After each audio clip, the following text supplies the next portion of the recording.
sobre isso. Tudo bem com o pessoal aí? Você que está ao vivo agora, queria convidar de cara você participar desse papo nessa tarde do dia 20 de fevereiro, 16 horas aqui em São Paulo, calor ameno, não tá aquele forno. É verdade. Então, se você por acaso está ao vivo, entra aí, tem você tem um lugar na tela aí para você mandar o seu recado e poder participar. Se você está vendo esse programa gravado, tem toda uma lista de outros aí, tem outros conteúdos no Koinonia Online que você pode ver. 180 hoje, né? 180, esse é o programa 180, tem o do João Alexandre.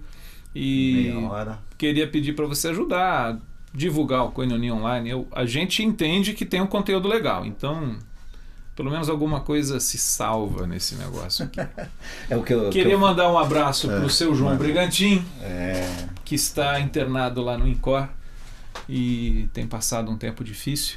Aliás, ele está agora pai do meu amigo hora de visita Carlos lá, Brigantin, exatamente. Minha mãe está lá visitando. Seu João é um daqueles homens que mantém aquela lista de oração. E eu dou graças a Deus que, pelo que eu sei, eu estou nessa lista aí. Nessa lista lá. Então, tá muito bom. Seu João, um abraço. Eu sei que o senhor não está ouvindo agora, mas carinho muito grande pelo Senhor, pela sua família. Fica aí, pai. Aqui representada. Fica aí, Carlos pai. Brigantin. Fica aí. O pai dele foi até os 90, né? Foi podar em um gás, né? Isso mais aí. uns 5 anos. Né? Tem um histórico bom. Histórico bom. É verdade, é verdade. Semana passada, Carlos Brigantin, a gente estava falando um pouco sobre a vida eucarística, pensando nesse sentido de que a Eucaristia é uma palavra grega que inclusive aparece no Novo Testamento, da onde brota a nossa palavra ações de graças, que Paulo, por exemplo, o apóstolo, usa com muita frequência. E eu acho que isso é um desafio muito grande, né? A gente vive num mundo, numa sociedade muito murmuradora. Uma coisa assim é o clamor pela justiça e considerando com os olhos abertos o que está errado. Outra coisa é a gratidão pela bondade de Deus que é derramada todo dia, apesar de tanta maldade que a gente vê e lida e encontra no próprio coração. Mas a gente também falou um pouco sobre essa vida eucarística no sentido daquela que se dispõe a servir, a entrar em comunhão. Alguém está tentando falar com o Carlos aqui, mas não vai conseguir, pelo menos não agora. Liga depois. Marcos Nicolini. Marcão, um abraço para você. Liga aí para a gente assistir. Então, mas essa questão do serviço. Ao mesmo tempo, cara, a gente estava conversando agora um pouco aqui sobre essa questão de que um dos elementos do serviço que eu acho que Jesus ele toca lá no Evangelho de Mateus, ele tem uma palavra que é muito significativa, que é para os discípulos, depois de ter feito menção das bem-aventuranças. E aí ele fala para os discípulos: vocês são sal da terra e luz do mundo. E é uma palavra desafiadora, porque ele diz assim: o sal que perde o sabor e a luz que é escondida. Não faz sentido um sal sem sabor e uma luz escondida.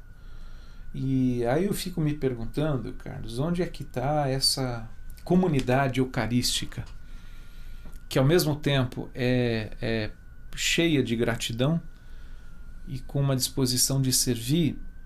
Mas me parece que uma das figuras do sal que a gente já pensou é assim, essa disposição de servir sem chamar atenção para si mesmo, sem esse apelo que se tem hoje em dia de divulgar, midiático, de fazer disso uma marca, de fazer disso uma instituição, um evento, uma forma, né? Quer dizer, como que a gente deixa o sal continuando a ser sal sem se tornar uma marca, para que a gente possa viver essa vida eucarística? Enfim, estou propondo essa conversa hoje pra gente.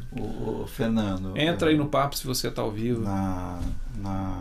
Assim, logo de cara eu diria assim, né, que Jesus quando ele olha para os discípulos e diz o que eles são, ele já resolve uma questão de identidade dessa comunidade, né, do tipo, é uma comunidade que não precisa buscar identidade, ela já recebeu o carimbo, as credenciais daquele que a criou, dizendo que era dele, não é? Porque Jesus, quando ele diz ao Pedro a criação, aquele momento da criação da igreja, ele diz assim: eu vou edificar a minha igreja, não é a sua, não é a de ninguém, eu vou edificar a minha igreja.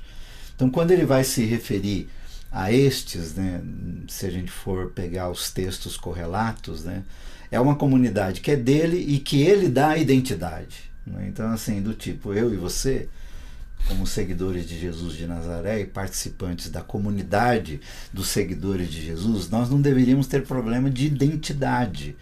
Nós não precisamos viver com sensações de apequenamentos, né? Com sensações estou até dizendo isso porque até agora há pouco falamos um pouco assim de hoje nós somos trocentos milhões de evangélicos ou coisa do tipo, como que se em algum tempo da história mania de fazer da senso, igreja, né? Se em algum tempo isso foi algo relevante, porque Jesus nunca colocou isso com relevância. Ao contrário, olha, vocês vão sendo o que vocês são na jornada da vida, fazendo da vida de vocês uma vida de ação de graças, de ações de graças, quer dizer, uma vida eucarística, e o que vocês são vai aparecer. O que vocês são vai imprimir significado nas vossas vidas e nas vidas daqueles que estão à volta de vocês, sejam quais forem as atividades nas quais vocês estão metidos, né? Óbvio que iam chegar aqueles momentos que algumas atividades, né, como hoje, né, algumas coisas assim, isso aqui eu não posso fazer em nome de Jesus, né? Como querer assaltar um banco e orar antes, né? Ou como fizeram os irmãos né, da política, né, recebendo propina e agradecendo a Deus o Eterno como que se aquilo tivesse sido uma bênção. Então tem coisas que nós vamos por nossa própria conta, mas quando nós vamos com a identidade que nos foi dada, né, de sal e luz da terra, isso vai determinando na jornada da vida não só quem somos, mas o que fazemos, né?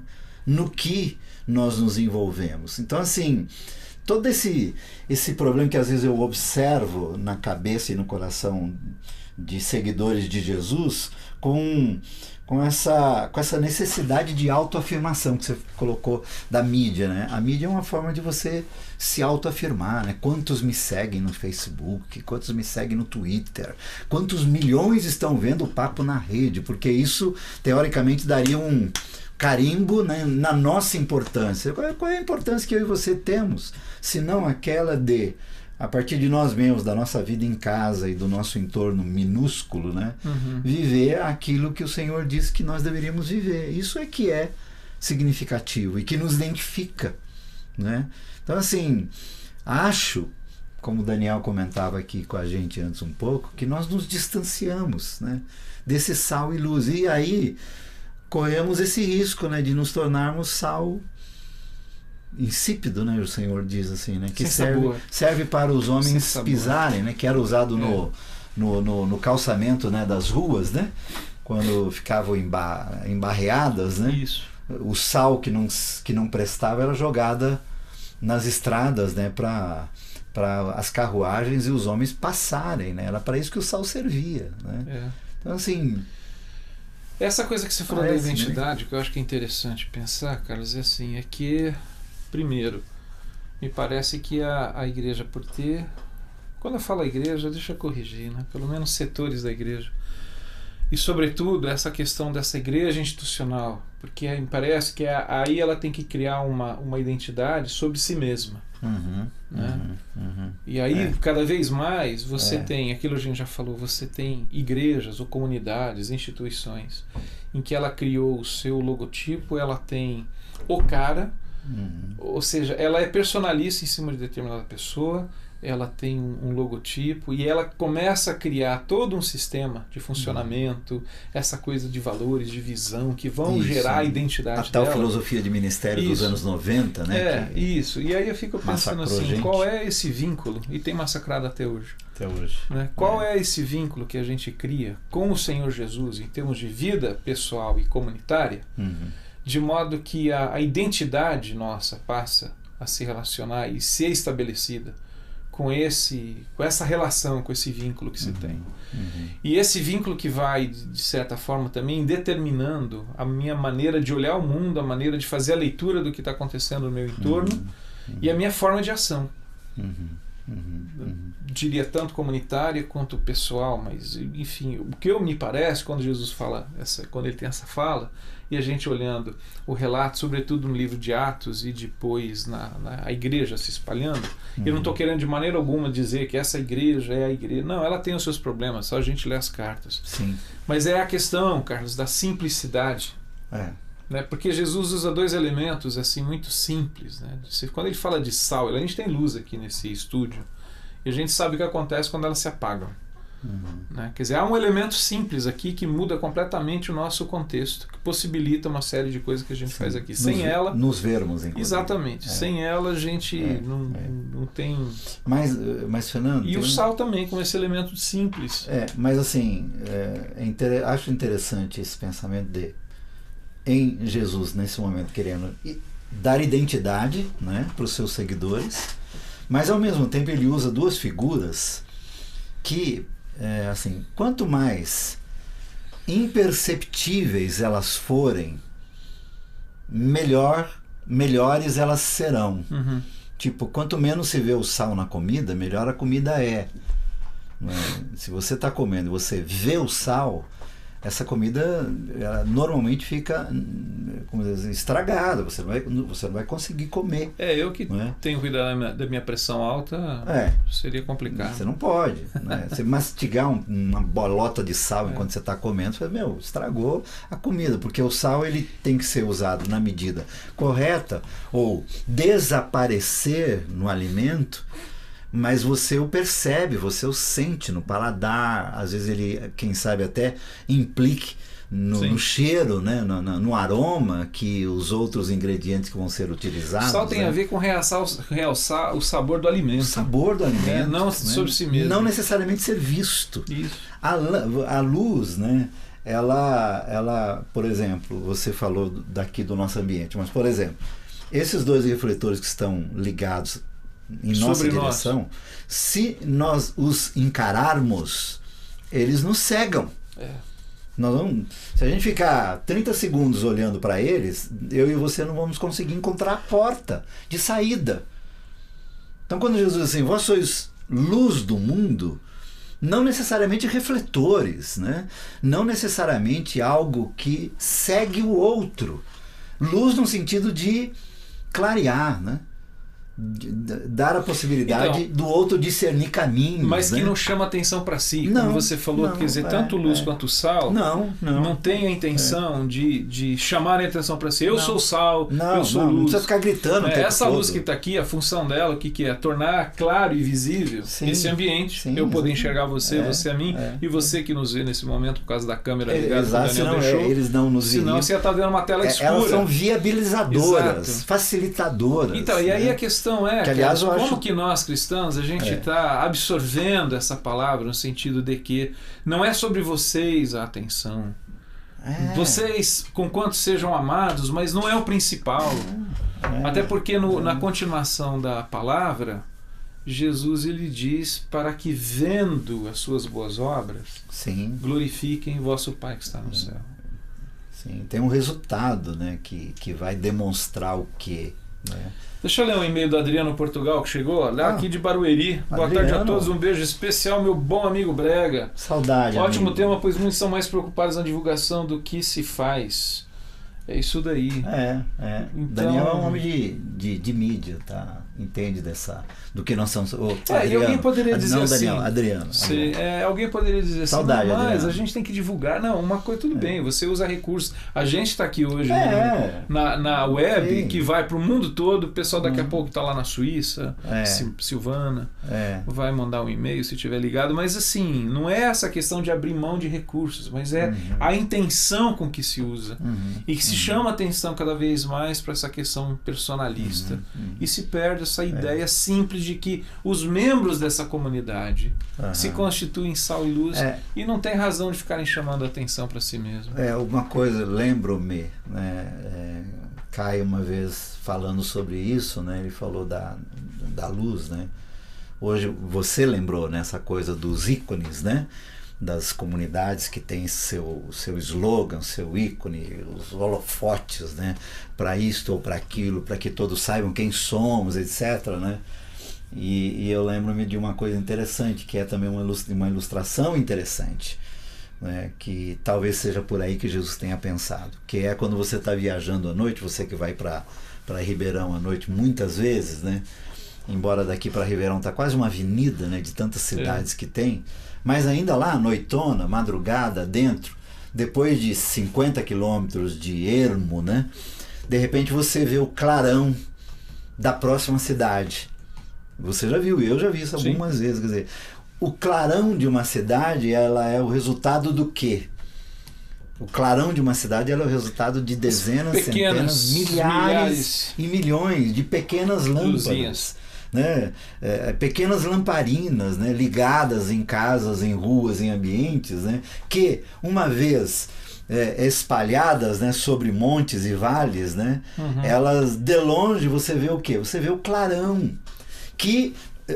o clarão que ele não prejudica, né, Fernando? Ele, ao contrário, né, o clarão te ajuda, né?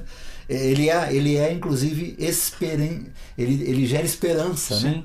né? O pai tá chegando, né? O clarão da cidade implica vencemos mais uma etapa. Eu acho, né? que a figura bonita, talvez, é do sentido do farol. Do farol, para o marinheiro. Do farol, né? Quer dizer, farol. O farol, ele tem que uma indica luz caminhos, que ele indica né? Posicionamentos, né? Tipo, indica caminhos, indica abismos, né? Impede que alguém caia. Rochedos, enfim. Então essa ideia da luz, né, que Jesus coloca, para mim sempre foi nessa direção, né? de fazer com que a luz que há em mim, que Cristo é a luz que há em mim, sirva para o outro assim, ora para indicar caminhos, ora para impedir que tropece, né? Ora para que as pessoas enxerguem melhor a si mesmas, né? Arthur de Souza, Niterói. Arthur, Opa. Bem-vindo aí ao nosso papo. Duas frases ele coloca aqui. A primeira: vida sacramental não é fazer o que se ama, mas amar o que se faz. É isso aí. Daí. Vamos trabalhar um pouco com essa frase aí, porque eu acho que é interessante. Depois ele dá outra aqui que eu acho interessante. Somos espremidos entre modelos de ser operário e de ser artista, mas o chamado discipulado está mais para ser artesão. Talvez essa questão do criar, mas eu fiquei pensando aqui essa questão do fazer o que se ama e amar o que se faz, né? Eu diria assim, amar o que se faz é o céu, né? É o melhor dos mundos. De tudo. É o melhor dos mundos. Mas eu acho que há momentos em que a gente vive situações, eu estou agora tentando pôr o pé no chão, eu entendo o que você está dizendo, mas assim, às vezes a vida sacramental me parece que ela é justamente o contrário. Ou ela tem aspectos, né? Fazer o que se ama no sentido assim de que aquilo que eu faço vai se tornando, com o passar do tempo, numa transformação do meu coração e não daquilo que eu estou fazendo, naquilo que eu amo. Né? É uma disposição para, né? Estou pensando talvez aquela ideia da parábola que Jesus conta, que do pai que chega para os filhos e vai lá em tal lugar, faz isso. Não vou, não quero saber e tal. E o outro que fala assim, não, eu vou. E o primeiro que diz assim, eu vou, ele não vai. E o segundo, aliás, o primeiro que diz assim, eu não vou, não quero.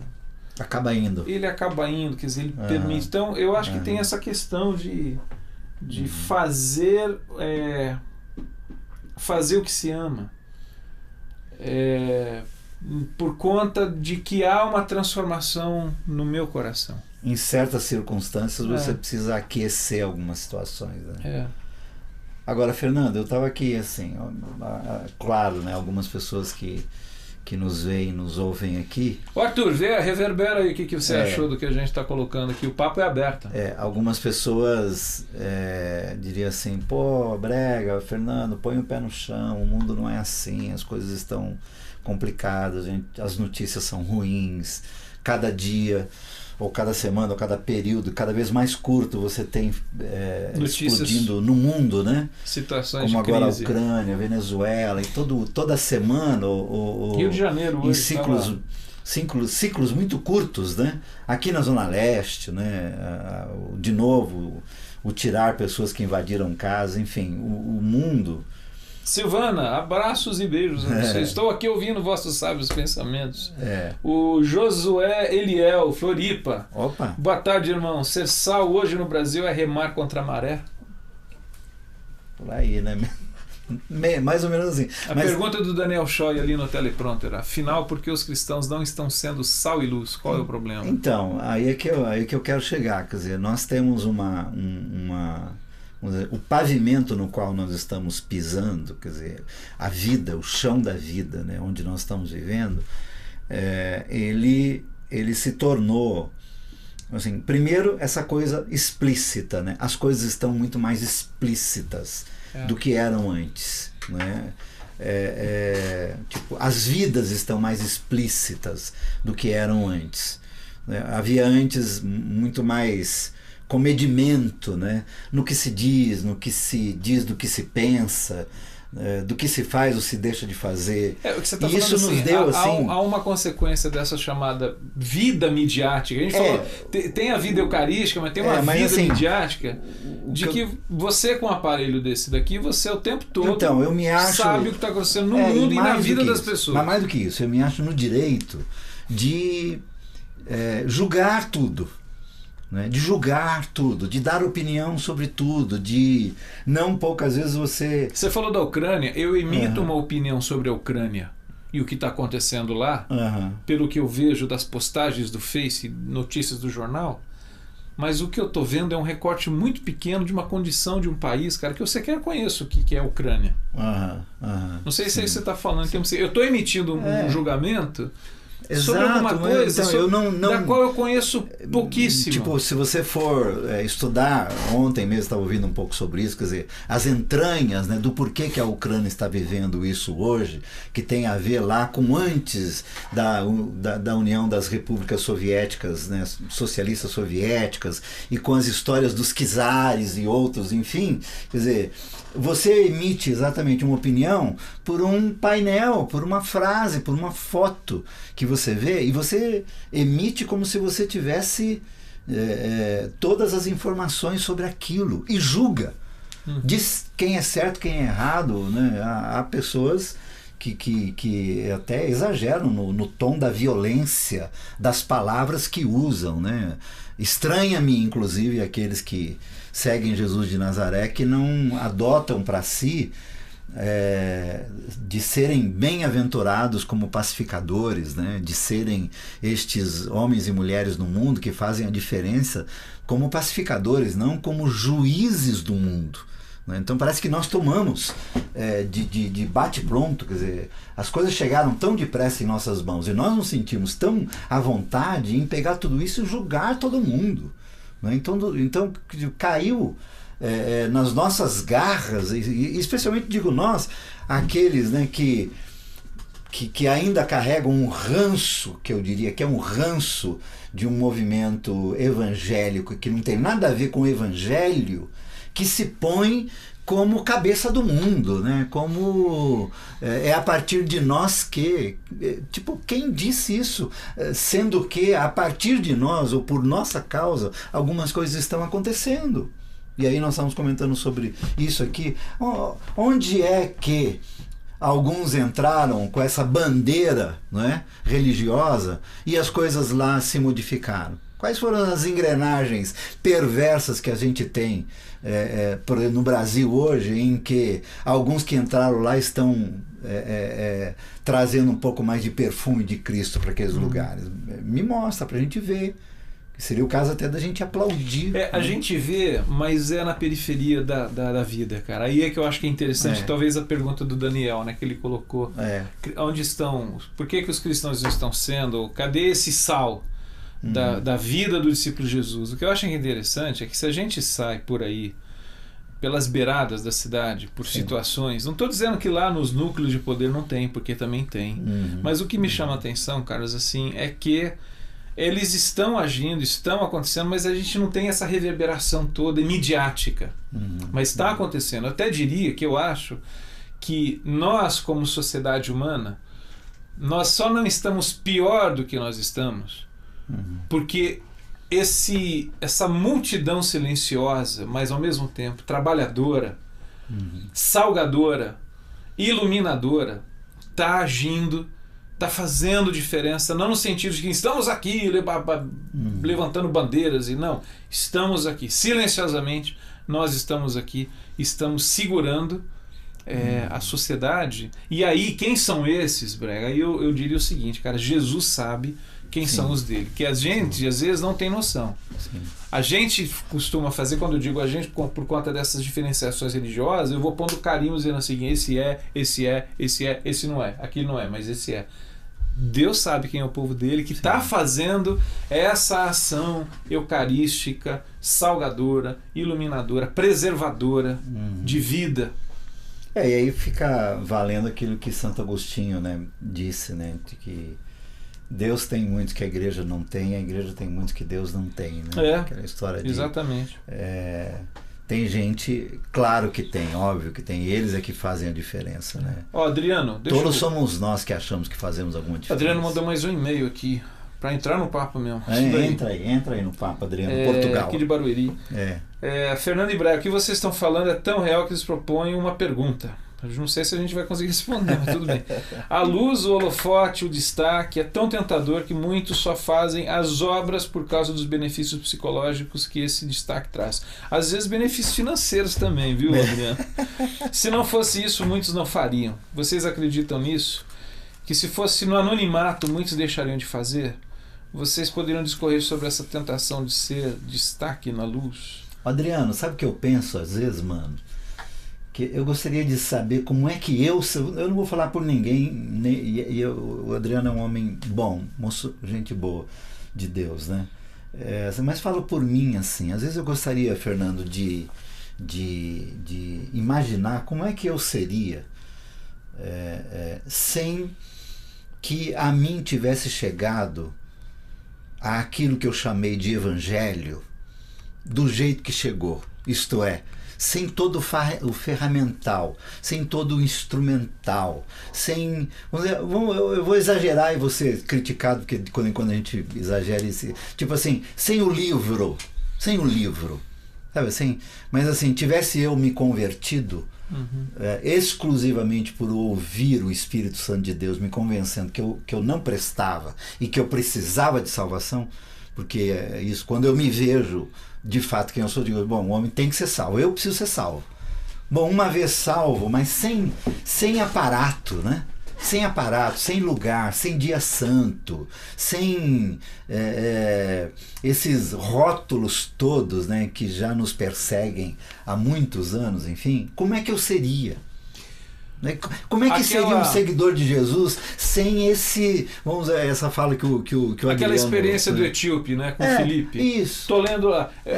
O livro no sentido assim, ali a escritura, de quem que ele está falando? Dele mesmo ou de outro? E aí vai lá o Filipe, explica, e o cara, o que me resta para ser batizado? Nada. Então se você crê, e aí exatamente. O texto diz que ele seguiu o seu caminho feliz da vida. Desapareceu. O filho desapareceu. O que aconteceu com esse etíope? Nenhum nem outro virou coisíssima alguma. Quer dizer, eles desapareceram sal na vida, né? Sal na vida, foram servir, não é? Sem que tivessem que a partir dali, daquele momento, seguir um roteiro, seguir um catecismo, seguir uma cartilha, seguir uma orientação, uma visão, uma filosofia, um jeito de ser, olha, agora, quer dizer, que é o que eu tenho procurado fazer, do tipo, e você tá também, visão, né? Do tipo, você não tá na visão? Eu, quando as pessoas me dizem que se converteram, eu não digo absolutamente nada. Eu digo, olha, continua seguindo os teus instintos a partir desse instinto divino que chegou em você. E vai fazer. Mas eu tenho que ir em algum lugar? Não. Eu tenho que fazer alguma coisa? Não. Seja sal. Exatamente, seja sal e luz onde você estiver. Não é questão de fazer. Né? Agora, eu acho que o Adriano tocou num ponto aqui que é muito interessante, Carlos, que é o seguinte, que ele fala assim, eu fiz até uma brincadeira, uma provocação, né, que por causa de benefícios psicológicos, eu falei questão financeira, que existe.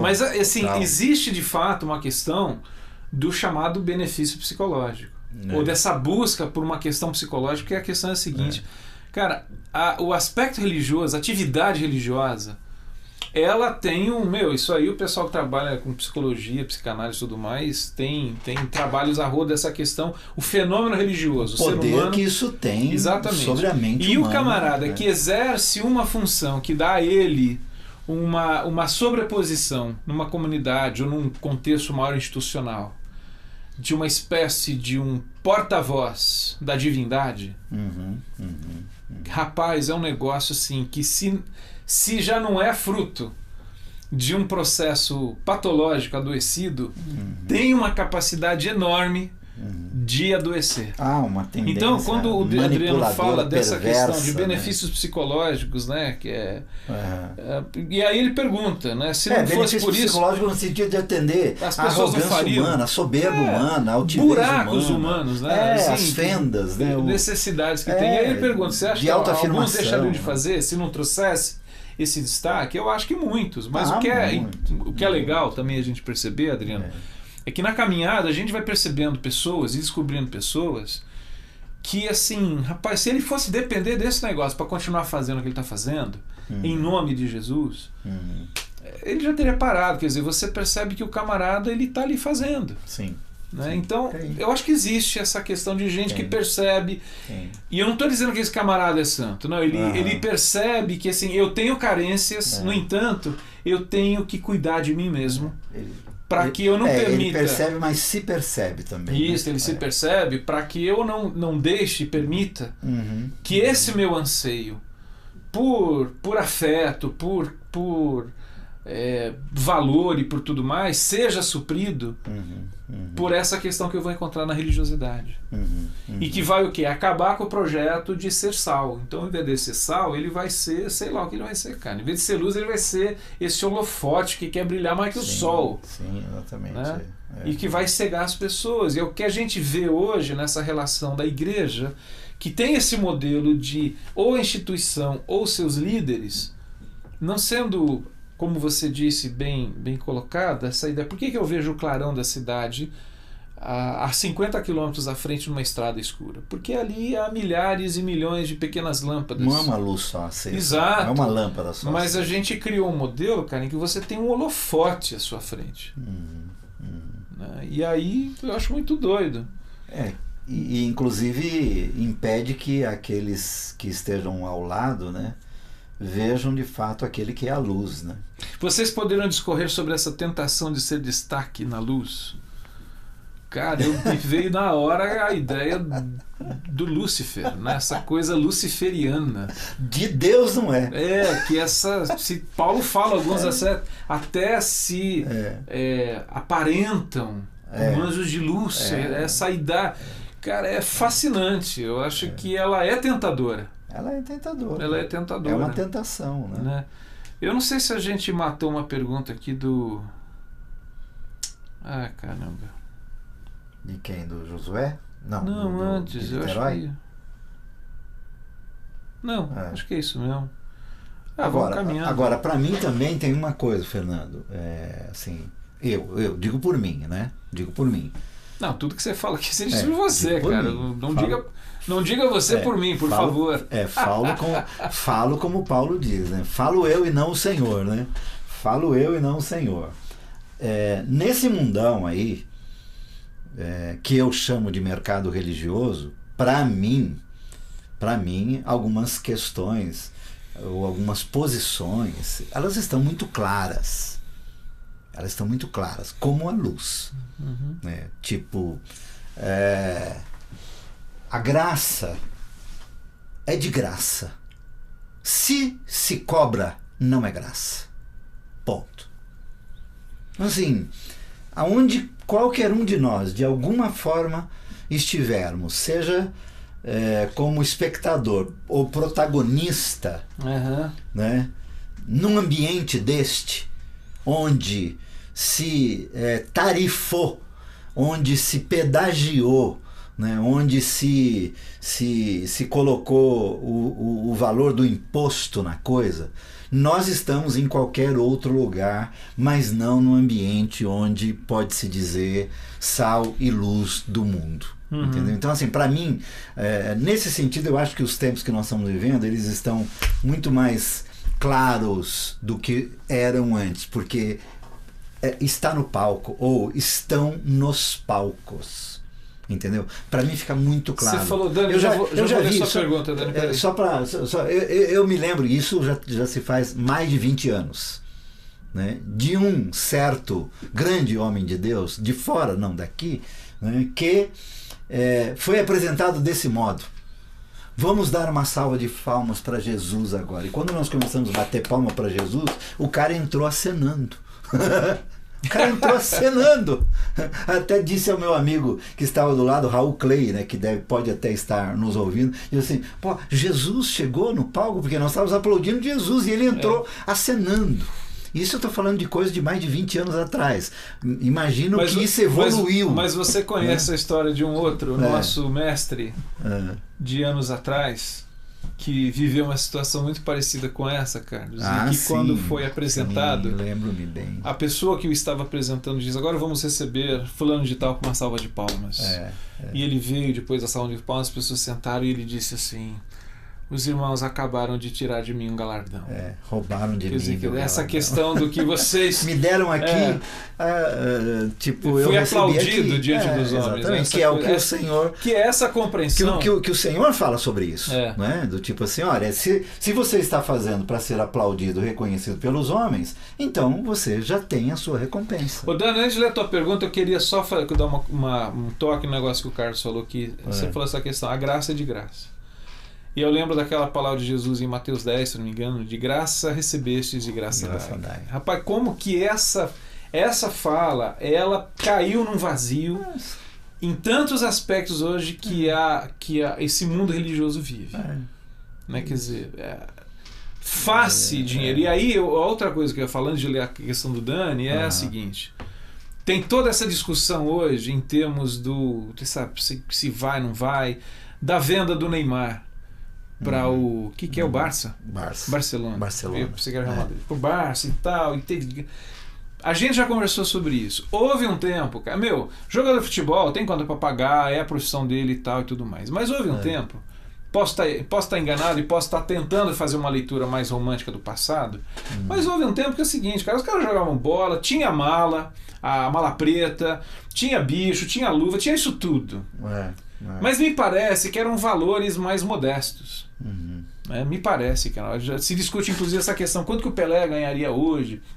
Ele ganhou na época dele uma miséria perto do que ele poderia ganhar e tal. Enfim, a questão a gente já falou, cara, o futebol era um negócio, apesar de toda a malandragem que havia, era um negócio gostoso de se entretenimento. Era entretenimento. Hoje virou business, ou seja, a grana entrou, se apoderou desse negócio chamado futebol, e a gente vive essa crise, assim, o país do futebol questiona hoje o que é essa Copa do Mundo. Exatamente. Né? Quer dizer, mas a questão que eu acho que está por trás... Que não é mais para se divertir. Não é. Aliás, virou toda essa questão. Eu acho que vai ter a Copa, o povo vai gritar, claro, vai vibrar, vamos querer que o Brasil seja campeão, mas a gente fica com aquela questão assim, perder o gosto. Aonde que esse lance da grana...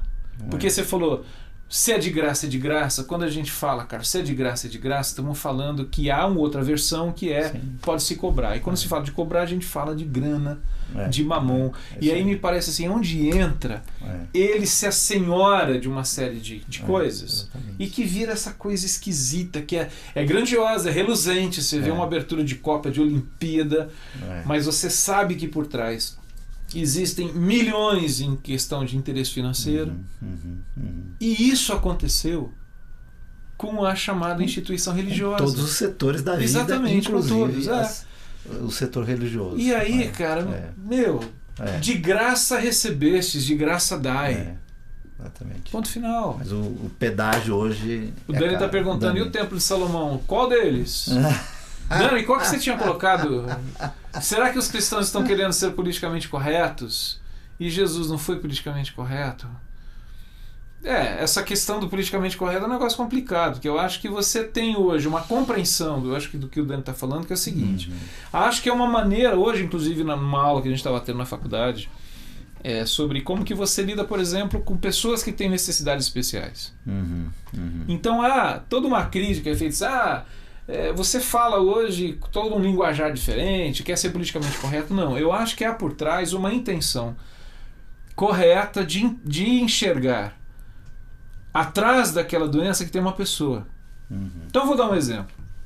você não fala mais determinados nomes de doenças, se referindo a pessoas. Sim. Você mudou uma terminologia, e eu acho que isso é dinâmico, porque sempre vai tendo que ser mudado, mas qual a intenção? Não é meramente ser politicamente correto. Não, é resgatar a dignidade. É resgatar a dignidade que tem atrás daquele ser humano. E isso eu estou dando um exemplo, mas cabe por uma série de outras coisas. Sim. Ao mesmo tempo, eu acho que o Dani está falando um negócio, e o Pondé tem um livro que é muito provocativo, que chama o Guia do Politicamente Incorreto da Filosofia, Sei.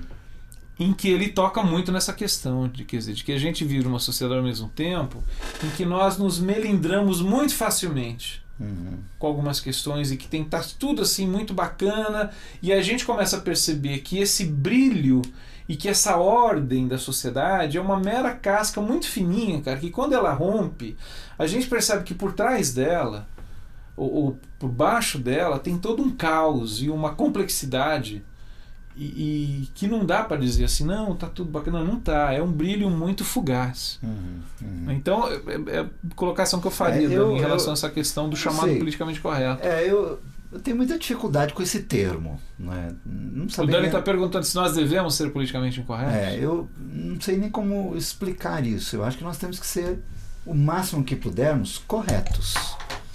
Né? Corretos a respeito de nós mesmos, e corretos a respeito daquilo que está no nosso entorno e daquilo que eu entendo que são mínimos básicos para a dignidade da Acho que você falou aquele lance da identidade que se vincula, Carlos, à pessoa de Jesus de Nazaré. Sim, sabe, do tipo, aí eu preferiria utilizar assim aquilo que chamamos e que usamos o termo do, assim, há sinais do reino que brotam em meio a lugares inóspitos, né? A lugares hostis, no meio da violência, da pobreza, da miséria.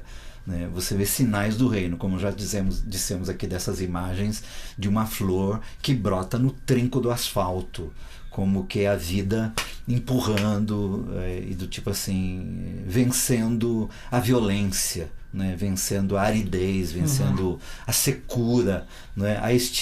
Como a estiagem exagerada. Né? Eu acho que Jesus, quando ele diz vós sois, e quando ele diz quem ele é, né? Porque além de vós sois sal, vós sois luz, ele diz assim, vós sois perfume, né? Vocês são como lubrificantes, né? Vocês são facilitadores, não é? Vocês estão em lugares onde uns nunca iriam, como ele foi a lugares que alguns santos de agora não iriam nunca, né? E ele vai sem essa preocupação de ser politicamente correto, não. Ele era quem ele era o tempo todo. Né?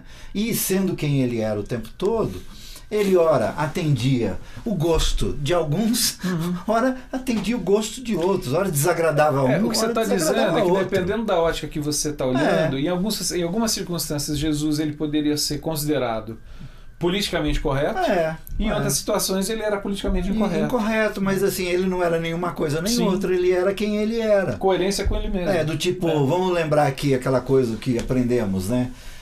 Em João 2, né? A questão lá do milagre, né? Que ali há uma tensão, há um paradoxo, do casamento. Ali é um fato assim lindo, né? No sentido da narrativa, né? Dos evangelhos, né? Porque ele ao mesmo tempo que diz que não vai fazer, faz, ao mesmo tempo que ele ranheta com a mãe, ele atende o desejo da mãe, mas antes disso tudo, meio que ele diz assim, eu vim para uma festa, eu não vim ser Deus aqui. Aliás, ele só foi porque ele era convidado.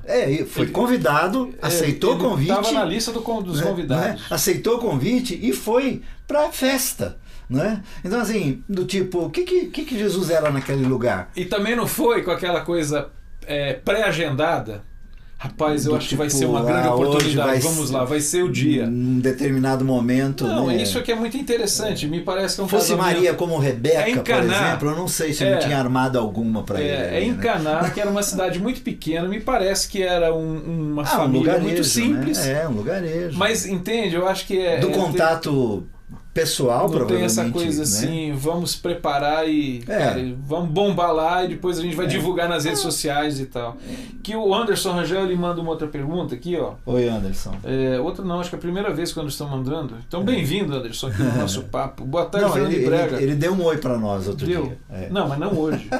Dentro de algumas denominações, muitos irmãos assumem cargos de destaque de acordo com o tamanho da contribuição financeira ao invés da vocação chamada. Acredito que vocês sabem mais que isso.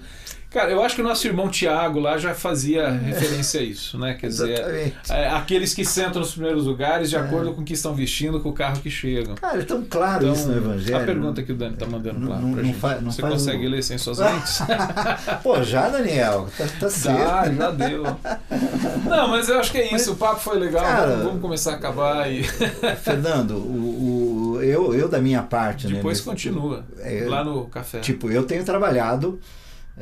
a minha vida, a mim mesmo nisso o tempo todo, você, nós temos feito um exercício que eu chamo de disciplina espiritual, né? De ora nos percebendo, entrando de rodão nessa avenida, né? Que virou esse samba do crioulo doido, né? Essa coisa de vamos que nós vamos tirar proveito de alguma coisa. Que era um caminho, entendeu? Virou a Marquês Sapucaí. Tipo, não, vamos porque agora, todo mundo vai tomar o seu, vai levar o seu. E de quando em quando a gente senta, você e alguns amigos, dizem, não é assim, cara. Nós estamos falando de Jesus. Caminho. Nós estamos falando da fé cristã que não nasceu numa esquina qualquer, na cabeça de um idiota qualquer. Nós estamos falando daquilo que aconteceu antes da fundação dos tempos, quando o Cordeiro de Deus foi imolado para testemunho de todos os seres espirituais do universo. E historicamente aconteceu, é comprovado que aconteceu. Quer dizer, a nossa fé, ela não nasceu no coração manipulável ou manipulador de um Deus qualquer. Nós não temos isso no nosso coração. Nós temos o Eterno como nosso Deus. Sim. Tipo, a minha oração a Deus, de quando é assim, Deus, eu não tenho outro Deus. Eu não tenho outro Deus. É a fala dos discípulos, né? Para onde iremos? Eu não tenho. Clame lembra lá no barco do Jonas, lá, né? Clame aos deuses e tal, né? Tipo assim, eu não tenho deuses aos quais clamar. Eu tenho Deus. Se ele não me ouvir, eu não sei o que eu vou fazer da minha vida. Então, assim, uma vez eu tendo isso em mim, eu não posso viver como se eu não tivesse. Eu não posso. Eu não posso entrar nesse mundo, né, que o Anderson colocou, que o Adriano colocou, quer dizer, esse mercado que está aí, do tipo assim, bom, eu vou pegar o que é meu nessa história. Não tem nada que é meu. O rebanho é dele.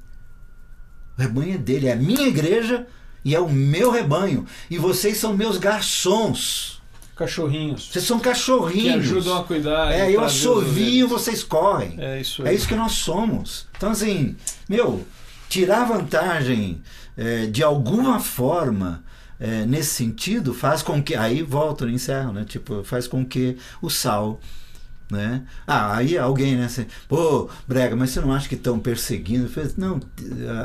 Não é perseguição, não. É sal insípido sendo pisado pelos homens.